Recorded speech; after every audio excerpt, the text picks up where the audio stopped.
ہیں. والقلب یحزن، دل غمگین بھی ہوتا، دل میں غم بھی آتا، صدمہ بھی ہوا. وما نقول الا ما یرضی ربنا، زبانیں وہی کہتی ہیں جو ہمارا رب پسند کرتا. ہم سینہ کو بھی نہیں کریں گے، ماتم نہیں کریں گے. بیٹا بہت ہو گیا، ماتم کرنا شروع کر دیں. سرکار نے غم منانے کا طریقہ بھی ارشاد فرمایا. غم منانے کا آپ نے طریقہ بھی ارشاد فرمایا کہ غم کیسے منانا ہے. ماتم اس کا کوئی اور دیکھ لیں. یہ 1984 میں ایک فتویٰ چھپا، یہ جنگ اخبار میں سر عام چھپا. اس کی میرے پاس پوری ڈیٹ اور وہ ساری اس کی وہ موجود ہے. یہ آیت اللہ خمینی کے حوالے سے اسے یعنی دوسرے مسلک کے لوگ اپنی بہت بڑی اللہ کی نشانی اسے قرار دیتے تھے. علامہ آیت اللہ خمینی کو جو بھی اس کی شرعی حیثیت ہے ہم اسے بات نہیں کرتے. اور اس وقت غالباً علی خامنائی تھے یا کون دوسرے اس وقت کے وہاں کے صدر، انہوں نے یہ فتویٰ دیا کہ یہ موجودہ ماتم مروجہ یہ غیر اسلامی ہے. یہ شیعہ مسلک کا یہ فتویٰ ہے.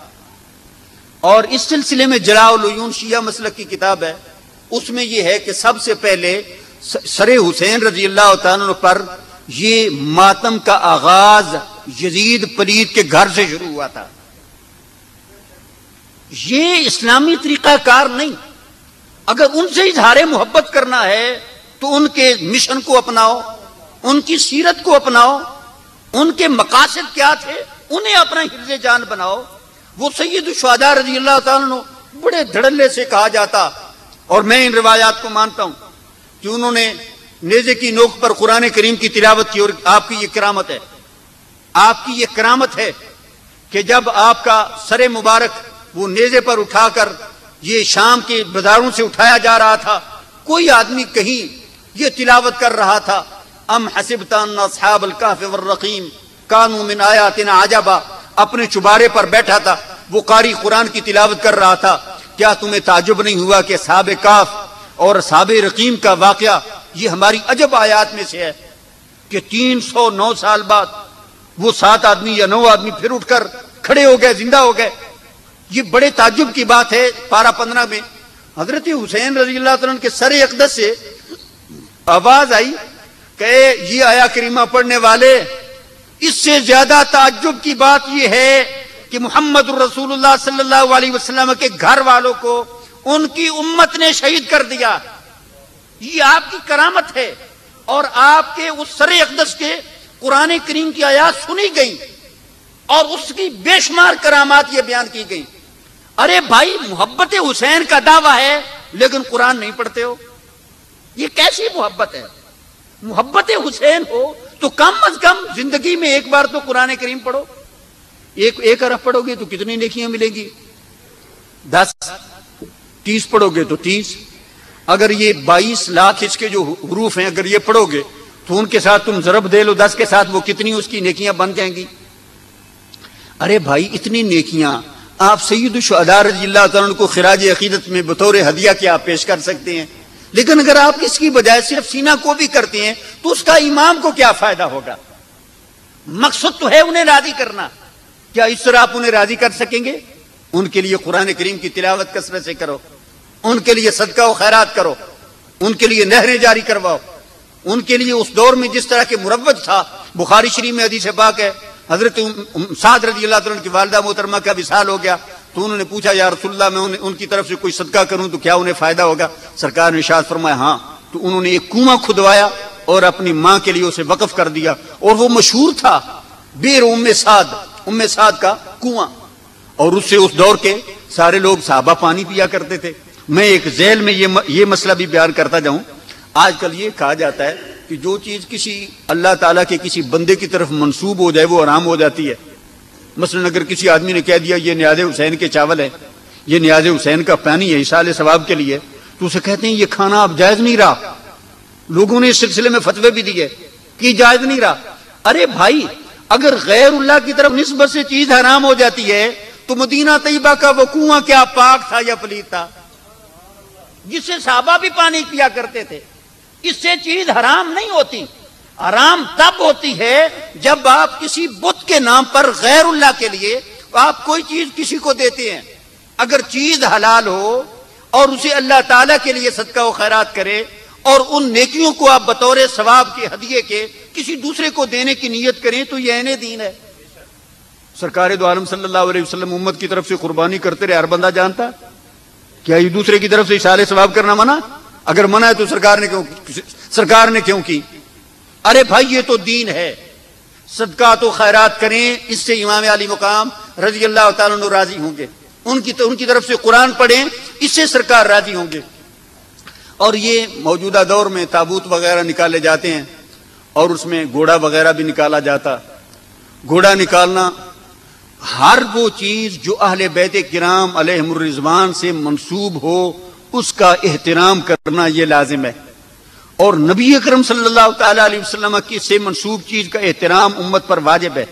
توہین کرنا کفر ہے، حتیٰ کہ وہ میں نے پہلے کبھی عرض کیا، علماء نے وضاحت کی، جو آدمی سرکار دو عالم صلی اللہ تعالی علیہ وسلم سے منسوب وہ چمڑا جو جوتے کی صورت میں آپ نے استعمال فرمایا، جو آدمی اس جوتے کو توہین اور تحقیر کی نیت سے جوتا مبارک کو جتڑی کہہ دے، نالین کو نویل کہہ دے، علماء نے فرمایا وہ بندہ کافر ہو جاتا۔ یہ نبی علیہ الصلوۃ والسلام کی سے منسوب کسی چیز کی توہین یہ کفر ہے۔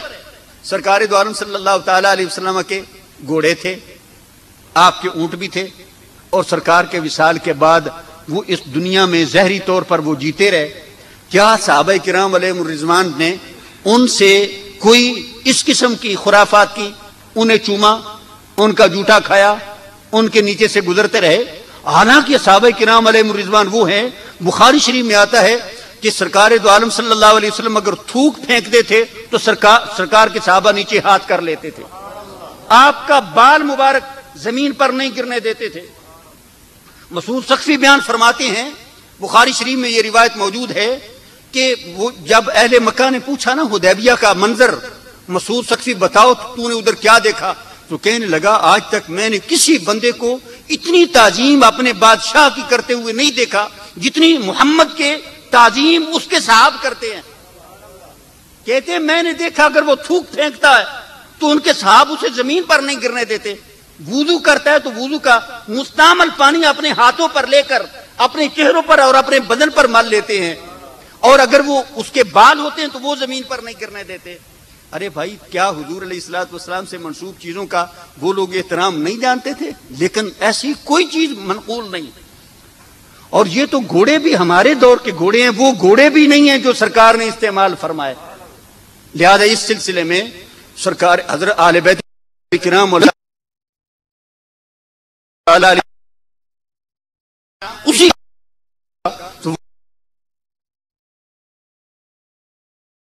وہ اہل سنت و جماعت اس طریقے کو قبول نہیں کرتے، اس لیے کہ ہم اللہ اور اس کے رسول صلی اللہ علیہ وسلم کا کلمہ پڑھتے ہیں، کلمہ ہم اللہ اور اس کے رسول صلی اللہ علیہ وسلم کا پڑھتے ہیں، اور آپ کا کلمہ جب پڑھتے ہیں تو انہی کی اطاعت ہم پر لازم ہے۔ اور یہ اہل بیت کرام علیہم الرضوان ہمارے سروں کا تاج۔ یقین جانے میرا یہ عقیدہ ہے کہ میں اپنے آپ کو ان کے قدموں سے لگنے والی دھول کے برابر بھی نہیں جانتا ہوں، اتنے وہ عظمت کے وہ تو ستارے تھے۔ لیکن ہماری ان سے محبت کی وجہ کیا ہے؟ صرف یہ کہ وہ رسول اللہ صلی اللہ علیہ وسلم کے قرابت دار ہیں، اور کوئی اگر ہر بندہ قابل احترام ہے تو مکہ مکرمہ میں تو اور بھی بڑے رہنے والے تھے۔ مکہ مکرمہ کا ہونا یہ تو قابل احترام ہونے کا سبب نہیں۔ سرکار دو عالم صلی اللہ علیہ وسلم کے چچا ادھر رہتے تھے ابو لہب، ان پر تو تم لعنت کرتے ہو۔ صرف قرابت داری نہیں، سرکار کا قرابت دار ہونا اور سرکار کا دین قبول کرنا اور سرکار کا ان کے متعلق محبت کو واجب کرنا، یہ ہمارے لیے وجہ احترام ہے۔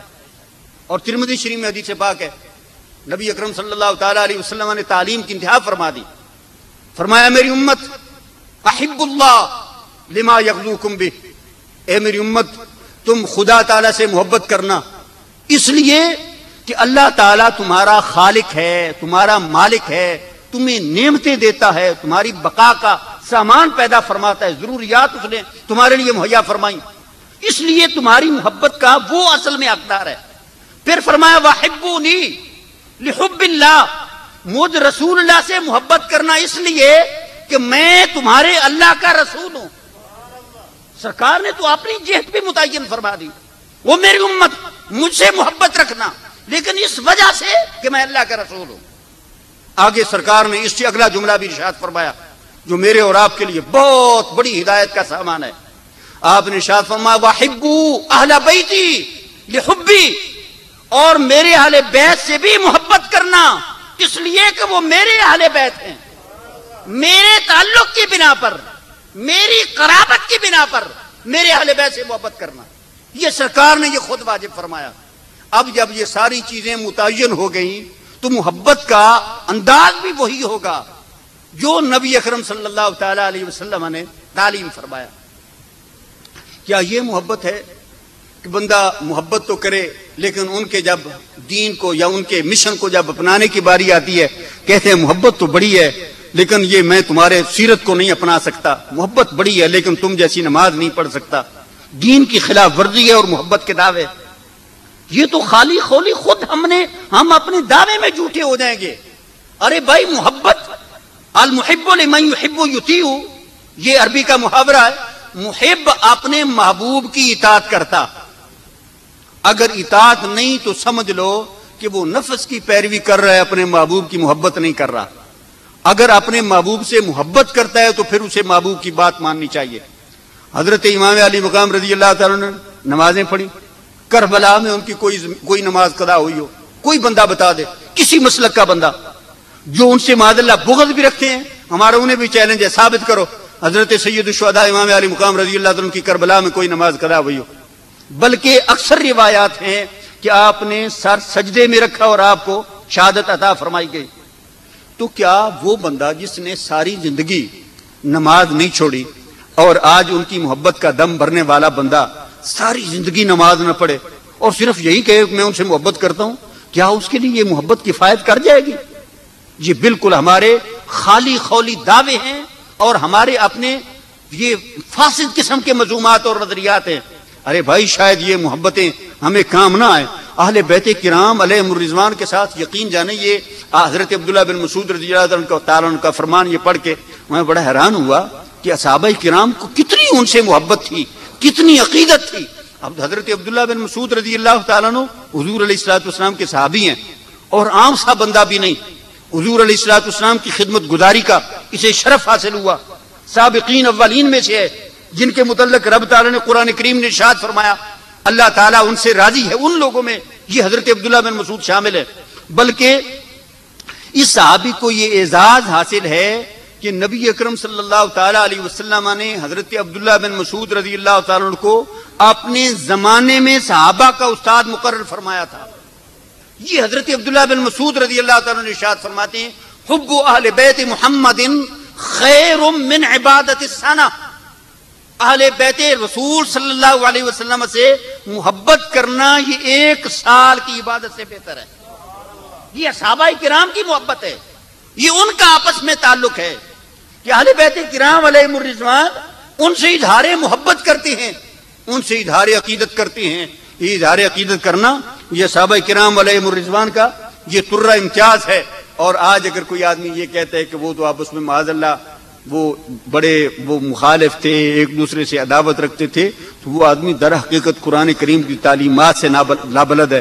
وہ میں کل مجھے کوئی کہہ رہا تھا، بھائی کہہ رہا تھا کہ اکثر تاریخی روایات سے یہ استدلال کرتے ہیں. میں نے کہا عقیدہ دینے کا حق صرف اور صرف اللہ یا اور اس کے رسول کو ہے.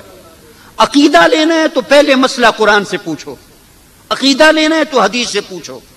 اگر حدیث اور قرآن ایک مسئلہ یا ایک عقیدہ دیتی ہے، ایمان کی ایک تعریف یا ڈیفینیشن کرتی ہے، اور اس کے بعد تیسری آپ کو اس کے کوئی مخالف آپ کو کوئی تاریخی روایت مل جاتی ہے، تو پھر کیا آپ تاریخی روایت کو قبول کریں گے یا آپ قرآن کو قبول کریں گے؟ ارے بھائی نبی اکرم صلی اللہ تعالی علیہ وسلم کی یہ حدیث پاک سنیں اور آپ اپنی اصلاح فرمائیں. سرکار نے ارشاد فرمایا ایک وقت آئے گا کہ لوگ بہت زیادہ حدیثیں بیان کریں گے.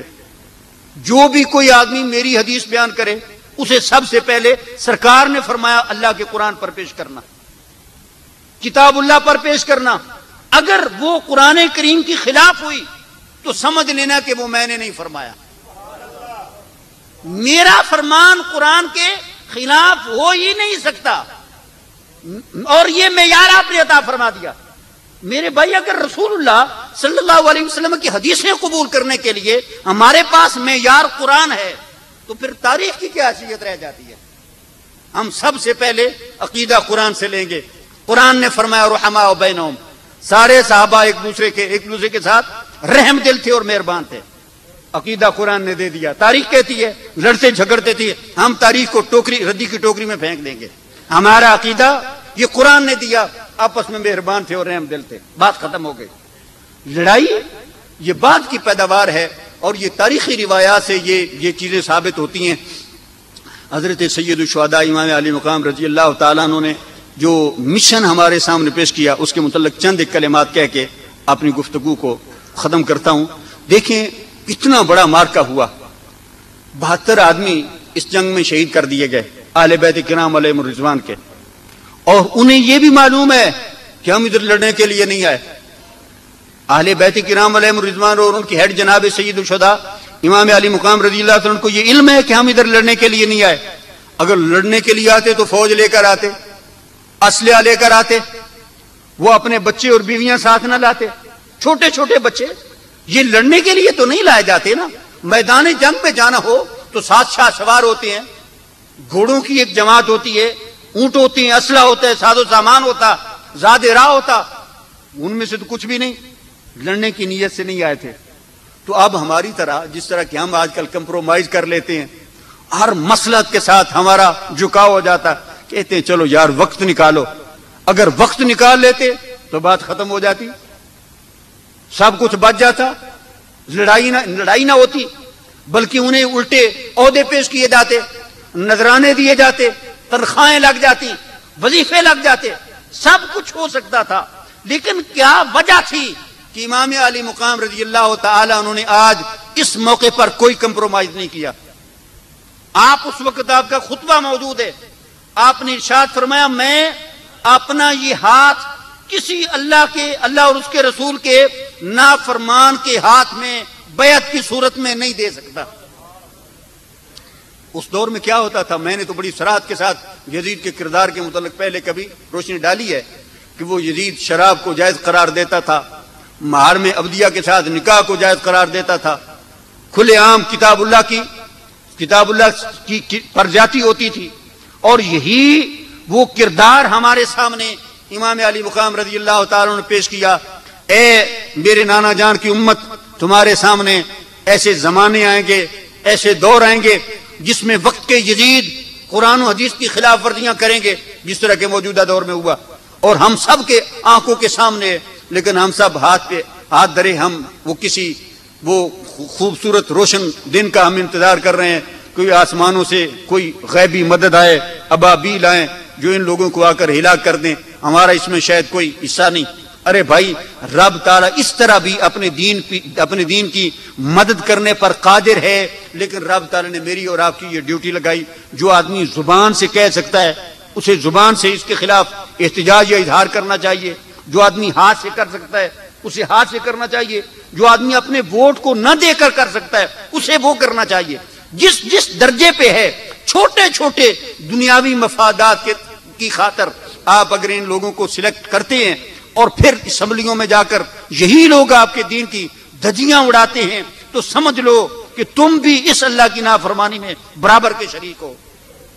اور امام علی مقام رضی اللہ تعالیٰ سے وفا کی یہ صورت ہے کہ تم ہر دور کے ہر یزید کے خلاف سینہ سپر ہو جاؤ کہ ہمارا تم سے کوئی تعلق نہیں، جو آدمی بھی قرآن و حدیث کے خلاف ورزی کرے گا ہم اس کے لیے سراپا احتجاج ہیں۔ اور یہ حضرت امام علی مقام رضی اللہ تعالیٰ کا یہ کردار یہ آج پوری امت کے لیے اسوہ حسنہ ہے۔ یہ ٹھیک ہے کہ آپ کو ظلماً شہید کیا گیا، لیکن اس ظلماً شہید کرنے میں کیا آپ کی ناکامی ہے یا کامیابی ہے؟ حقیقت یہ دیکھیں، اسلام زندہ ہوتا ہے ہر کربلا کے بعد۔ اسلام، یہ یزیدی مر جاتے ہیں، یہ مارنے والے ظاہری طور پر یوں لگتا ہے غالب آ گئے۔ حضرت وہ ابراہیم علیہ السلام کا جب مقابلہ ہوا نمرود کے ساتھ، حضرت ابراہیم علیہ السلام صرف 2 بندوں کے ساتھ یہاں سے ہجرت کر گئے، ایک ان کے بھتیجے حضرت لوط اور ایک ان کی کزن حضرت سائرہ رضی اللہ تعالیٰ عنہ، صرف 3 آدمی، 2 ایک خود اور 2 ان کے ساتھ۔ لگتا ہے سارے نمرودی کامیاب ہو گئے، لیکن میرے بھائی رب تعالی نے ان نمرودیوں کو تہس نہس کر دیا، اور آج بھی حضرت ابراہیم علیہ السلام کی عظمت کے ڈنکے بج رہے ہیں۔ حضرت موسیٰ علیہ السلام ظاہری طور پر 6.25 لاکھ آدمی کو لے کر، بنی اسرائیل کو لے کر راتوں رات یہاں سے نکل آئے۔ وہ فرعونی اس دور میں لاکھوں میں تھے، کروڑ سے زائد ان لوگوں کی تعداد تھی۔ لگتا ہے کامیاب تو وہ تھے، لیکن رب تعالی نے انہیں تباہ و برباد فرما دیا۔ حضرت موسیٰ علیہ السلام کا کلمہ صدیاں پڑھا جاتا رہا۔ یہ میرے بھائی ہر دور میں ایسا ہوتا رہا کہ لوگ دین کی خلاف ورزی کرنے والوں کے خلاف سینہ سپر ہو جاتے ہیں اور اللہ تعالیٰ کے دین کی مدد کرتے ہیں۔ ظاہری طور پر اگر مٹ بھی جائیں، اگر شہید بھی ہو جائیں، تو وہ شہید ہونا یہ ان کی ابدی حیات کا سبب بن جاتا، عزت افزائی کا سبب بن جاتا ہے۔ اللہ تعالیٰ اہل بیت کرام علیہم الرضوان کی سچی محبت اور ان کے اسوہ حسنہ اور سیرت کو اپنانے کی توفیق عطا فرمائے، اور جو مشن آپ نے ہمارے سامنے پیش کیا رب تعالیٰ اسے جاری و ساری رکھنے کی توفیق دے۔ وما علینا الا البلاغ۔ سنتے ہیں، عطا فرما دے۔ اور وہاں کا ایک نوجوان ہے جس کا نام ہے اویس، اس کے پاس جانا، میرا سلام کہنا اور میری امت کے لیے جا کر اس سے دعائے مغفرت کروانا۔ پوچھا آپ ان کی دعا سے کیا ہوگا؟ آپ نے ارشاد فرمایا کہ اس کی دعا سے بنو مدر اور بنو کلب کی بکریوں کے بالوں کی تعداد کے موافق رب تعالیٰ میری امت کو جنت میں داخل فرمائے گا۔ ولیوں کی دعا سے جنت کا مل جانا یہ حدیث سے ثابت ہے۔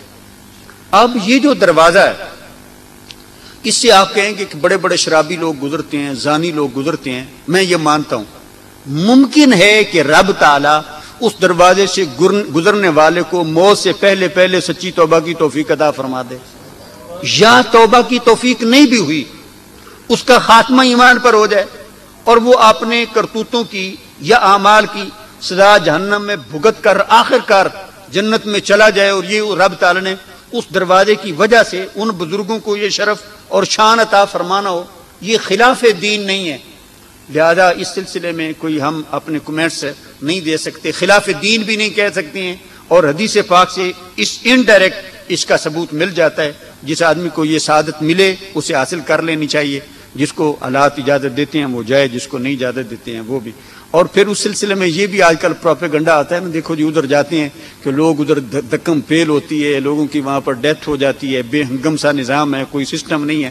یہ تو تقریباً ہر جگہ پہ ہوتا ہے ادھر، وہ یعنی وہاں پر وہ ٹھیک ہے، وہ امر واجب ہے، جب شیطان کو کنکریاں مارنا ہوتی ہیں، دکم پیل تو ادھر بھی ہوتی ہے۔ بلکہ یہ تو آج کی بات ہے نا، وہ حدیث پاک میں وہ پڑھ کے تعجب بھی ہوا، سرکار نے ارشاد فرمایا قیامت کے دن رب تعالیٰ جب اعلان فرمائے گا کہ جنتی لوگ جنت میں داخل ہو جائیں، تو جنت کے ایک ایک دروازے کی جو چوڑائی ہے نا، ویڈتھ، وہ 70 سال کی مسافت ہے۔ آدمی 70 سال گھوڑے پر سوار ہو کر دوڑتا رہے تو جتنا سفر طے کرتا ہے اتنا اس کا دورہ، اس کا دروازہ چوڑا، اور اس کے 8 دروازے ہیں۔ لیکن جب جنتی لوگ جنت کے اس دروازے میں داخل ہوں گے تو اتنی دکم پیل ہوگی کہ جنت کے دروازے کی مواٹھے اور لکڑیاں اکھاڑ دیں گے۔ یہ سرکار نے ارشاد فرمایا، اب یہ تو تعجب کی بات ہے۔ حالانکہ رب تعالیٰ نے پتہ نہیں کتنی اعلیٰ قسم کی جنت بنائی ہے، لیکن سرکار نے یہ حدیث بیان فرمائی۔ اب اس پر ایمان لانا واجب ہے، اللہ تعالیٰ بہتر جانتا ہے۔ بہرحال اللہ تعالیٰ جو ادھر جاتے ہیں اللہ تعالیٰ ان کی حاضری قبول فرمائے۔